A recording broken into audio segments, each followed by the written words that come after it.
Today is మే 28 అంటే 28/5 కదా. ప్రతి అమ్మాయికి ఈరోజు చాలా ఇంపార్టెంట్. ఎందుకు? ఇది మనకి ఏం చెప్తుందంటే అమ్మాయిలకి, నాకు ప్రతి నెల 28 రోజులకి పీరియడ్స్ వస్తాయి అని చెప్తాయి రొటీన్గా. అంతే కదా. నాకు మెన్సెస్ వస్తే సుమారుగా 5 రోజులు బ్లీడింగ్ అవుద్ది అంటారు. అంతే కదా. అంటే 5/28. అందుకు ప్రపంచంలో వరల్డ్ హెల్త్ ఆర్గనైజేషన్ వాళ్ళు, ఆరోగ్య సంస్థ, ప్రతి అమ్మాయి కూడా ఆరోగ్యంగా ఉండడం కోసం మే 28ని స్పెషల్గా మెన్స్ట్రువల్ హైజీన్ డే అని చెప్పారు. అంటే మెన్సెస్ టైంలో తీసుకోవాల్సిన జాగ్రత్తలు, ఆరోగ్య సంరక్షణలు అని చెప్పి రాశారు. అంటే ప్రతి నెలగా అమ్మాయికి 28 రోజులకి పీరియడ్ వస్తుంది. 5 అంటే ఏంటంటే 5 రోజులు బ్లీడింగు, ఆర్ 28 రోజులకి 5 రోజులు అటుగా వచ్చినా 28 రోజులకి ఇటుగా వచ్చిన, అంటే 28 రోజులు అంటే 23 రోజులకు మెన్స్ వచ్చేసిన, అలాగే 33 రోజులకు మెన్స్ వచ్చేసిన భయపడాల్సిన అవసరం లేదు. It is normal. సో ప్రతి ఒక్కరు అర్థం చేసుకోవాలి. So what is 5? ప్రతి అమ్మాయికి బ్లీడింగ్ 1 రోజు, 2 రోజులు, 3 రోజులు, 4 రోజులు, 5 రోజు కల్లా అయిపోద్ది రొటీన్గా కదా. Up to 5 days it's okay అని అర్థం. మెన్స్ట్రువల్ హైజీన్ డే ఏంటంటే మెన్సెస్ టైంలో ప్రాపర్ హైజీన్ తీసుకోవాలి, ప్రాపర్గా శానిటరీ నాప్కిన్స్ వాడాలి, పాత రోజుల్లో లాగా క్లాత్స్ ఇంకా వాడొద్దు. నాకు ఎక్కువగా బ్లీడింగ్ అవుతుంది సార్, నాకు ప్యాడ్ ఆపట్లేదు అందుకే క్లాత్ కొంటున్నాను అన్నది, క్లాత్ వాడుతున్నాను అని అనడం కూడా కరెక్ట్ కాదు. ప్యాడ్స్లో కూడా హెవీ వాల్యూమ్ని ఆపగలిగే ప్యాడ్స్ ఉన్నాయి. ఇది రెండో పాయింట్. మూడో పాయింట్, నేను ఇలా మాట్లాడుతుంటే అమ్మాయిల ముఖాల్లో నేను ఇలా చూస్తుంటే అమ్మాయిల ముఖాలు కింద దించేస్తున్నారు. అంటే మెన్సెస్ అన్నది పాత రోజుల నుంచి, అనాది కాలం నుంచి, చరిత్ర నుంచి ఈ రోజు వరకు కూడా మనం తెలుసుకుందంటే, ఆడపిల్లలు మెన్సెస్ అంటే అదొక సిగ్గు, అదొక షై ఫీలింగ్. నేను మెన్స్ అయ్యాను పక్కలు తెలియకూడదు. మెన్సెస్ అని చెప్పుకోవాలంటే మన ఊరిలో పెద్దవాళ్ళు ఏంటంటే, నువ్వు ఇంట్లోకి రాకు, నువ్వు బట్టలు వేసుకోవద్దు, అంటే సారీ, నువ్వు బట్టలు మార్చడానికి లేదు, ఆ బట్టలతోనే ఇంటి బయట ఉండిపోవాలి, ఓకే, నువ్వు క్లీనింగ్ ఇలా ఉండకూడదు, నువ్వు ఎవరిని ముట్టుకోకూడదు, ఎవరిని టచ్ చేయకూడదు.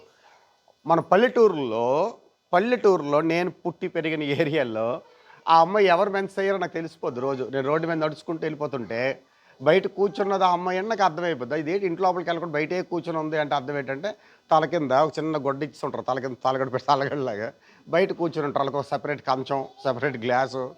నేను చిన్నప్పుడు when I was very young, నాకు తెలిసి ఇప్పుడు ఇంకా పరిస్థితులు పల్లెటూరులో ఉన్నాయో లేవో నాకు తెలియదు కానీ అది. సో వరల్డ్ హెల్త్ ఆర్గనైజేషన్ వాళ్ళు ఏం చెప్పారంటే, ప్రపంచ ఆరోగ్య సంస్థ వాళ్ళు ఏం చెప్పారంటే, ప్రతి ప్రభుత్వం, ప్రతి దేశం 2030 సంవత్సరం కల్లా మెన్సెస్ అన్నది అదొక సపరేట్, అదొక అంటరానితనం కాదు, అదొక జబ్బు కాదు, అదొక కరోనా కాదు, అదొక కోవిడ్ కాదు. ఏజ్ పెరిగే కొలిది అబ్బాయిలకి మీసాలు గడ్డాలు ఎలా వస్తాయో, బాగా ఎండెక్కితే చెమటలు ఎలా వస్తాయో, అలాగే మెన్స్ అనేసరికి నెల అయ్యేసరికి మన లోపల చెడు రక్తం బయటకు వచ్చేస్తూ ఉంటుంది అమ్మాయిలకి. అలా నార్మల్గా భావించే రోజు ప్రతి ఒక్కరికి రావాలి. సో చివరిగా అసలు దీని గురించి ఎందుకు ఇంత జాగ్రత్తలు తీసుకోమంటున్నారు అంటే ఈరోజు ఈనాడు పేపర్లు చదవడం అలవాటు ఉంది ఎవరికైనా? న్యూస్ పేపర్ ఈరోజు ఈనాడు పేపర్లో రాశారు, చదివారు పని ఏమన్నా? ఈరోజు చదవలేదు. మెన్స్ట్రువల్ హైజీన్ డే అంటే ఏంటంటే, దీని గురించి ఈనాడులో ఏం రాశారు అంటే, ప్రతి 5 అమ్మాయిల్లో, దేశం మొత్తం మీద మన భారతదేశంలో ప్రతి 5 అమ్మాయిల్లో ఒక అమ్మాయి స్కూల్ ఎగ్గొట్టేస్తుంది ఒక 2-3 రోజులు మెన్సెస్ టైంలో. ఎందుకు? ఒకటి సోషల్ ట్యాబు, అంటే ఇంటోళ్ళు వద్దు, నువ్వు బయటికి వెళ్ళకు, ఎవరిని టచ్ చేయకు అన్నది ఒకటైతే, రెండోది కడుపులో నొప్పి, మెన్సెస్ పెయిన్ భరించలేను బాధ, ఏడుపు, ఒక పక్కకి ఇలా నిల్చుకొని పడుకుంటూ ఉంటారు నొప్పులకి. అలాంటి ప్రాబ్లమ్స్ ఉండడం వల్ల స్కూల్కి వెళ్ళలేకపోతున్నారు. మనం ఆరోగ్యం కరెక్ట్గా మెయింటైన్ చేస్తూ మెన్సెస్ టైంలో టైంకి ప్యాడ్స్ మార్చుకుంటూ ఆ ఏరియాని ప్రాపర్గా హెల్తీగా మనం ఉంచుకుంటే, వెజైనా అంటే ఏంటి? బ్లీడింగ్ అవుతున్న ఏరియా ఏంటి? అదొక హోల్, అంటే అదొక రంధ్రం. ఆ రంధ్రంలోంచి గర్భసంచి లోపలికి ఇన్ఫెక్షన్ అనేది ఈజీగా వెళ్ళిపోద్ది. అందుకు ఆడపిల్లలకి మెన్సెస్లో నొప్పి అన్నది, మెన్సెస్ టైంలో హైజీన్ సరిగ్గా పాటించకపోతే ఆ ఇన్ఫెక్షన్ పైకి వెళ్ళి గర్భసంచిలోకి వెళ్ళి ఇలాంటి కడుపులో నొప్పులు వస్తాయి.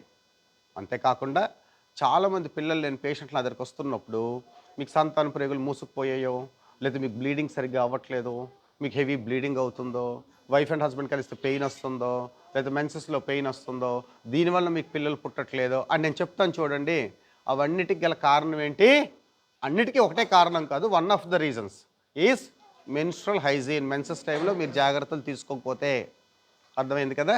సో చివరిగా చెప్పేదేంటి, మెన్సెస్ అన్నది అదొక జబ్బు కాదు, మెన్సెస్ అన్నది అదొక అంటరాంతనమైంది కాదు, మెన్సెస్ అన్నది ఒకరి నుంచి ఒకరికి పాకే జబ్బు కాదు. అది ఒక శరీరంలో ఒక ప్రక్రియ, అమ్మాయిలకి వచ్చే ఒక ప్రక్రియ. దాన్ని ఏదో అని అనుకోవద్దు. అది కూడా ఒక బాడీలో ఒక పార్ట్, ఒక రోజులో ఒక పార్ట్ లాగా, ఉదయం మధ్యాహ్నం సాయంకాలం లాగే నెల అయ్యేసరికి ఆడవాళ్ళు ఒకటి. దాన్ని సిగ్గుపడ్డము, భయపడ్డం, దాచుకోవడం లాంటివి చెయ్యొద్దు. కానీ జాగ్రత్తలు పాటించుకోండి. జాగ్రత్తలు అంటే ఏంటి? ప్యాడ్స్ వాడతాం కానీ సార్ దాన్ని ఎలా డిస్పోజ్ చేయాలి అనేది భయం. వేస్ట్ పేపర్, న్యూస్ పేపర్లోనూ జస్ట్ ప్యాక్ చేసి పక్కన డస్ట్బిన్లు ఉంటాయి కదా, వెయ్యండి.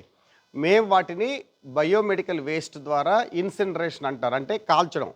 అది వేరే వాళ్ళు తీసుకెళ్తారు. అందరు అమ్మాయిలకు కూడా చెప్పబోయేది ఏంటి, హైజీన్ అన్నది చాలా ఇంపార్టెంట్. మీరు హైజీన్ పాటిస్తే చాలా జబ్బులు దూరంగా ఉండొచ్చు. హైజీన్ పాటిస్తే మెన్సెస్లో పెయిన్ రావు. హైజీన్ పాటిస్తే పిల్లలు కూడా ప్రాబ్లం పుట్టడానికి ఏమి ఇబ్బంది లేదు. మెన్సెస్ అనేది ఒక తేడా కాదు. ఆడవాళ్ళు మీ ఆడపిల్లలందరినీ ఇంట్లో మీలాగే పెంచుకోండి, మంచిగా కలిసే ఉండండి, దూరంగా ఉంచొద్దు. బయట జనానికి ఎక్స్పోజ్ ఊరకనే చేయనివ్వద్దు. అదొక సోషల్ ట్యాబు అనుకోవద్దు. స్కూల్కి వెళ్ళినప్పుడు కూడా జాగ్రత్తగా ప్యాడ్స్ పట్టుకొని వెళ్ళండి. మా హాస్పిటల్కి వచ్చిన ప్యాడ్లు పట్టుకొని రండి. డస్ట్ కమోడ్లో వేయొద్దు, పక్కన డస్ట్బిన్లో వేయండి. అందరికీ నమస్కారాలు. Thank you.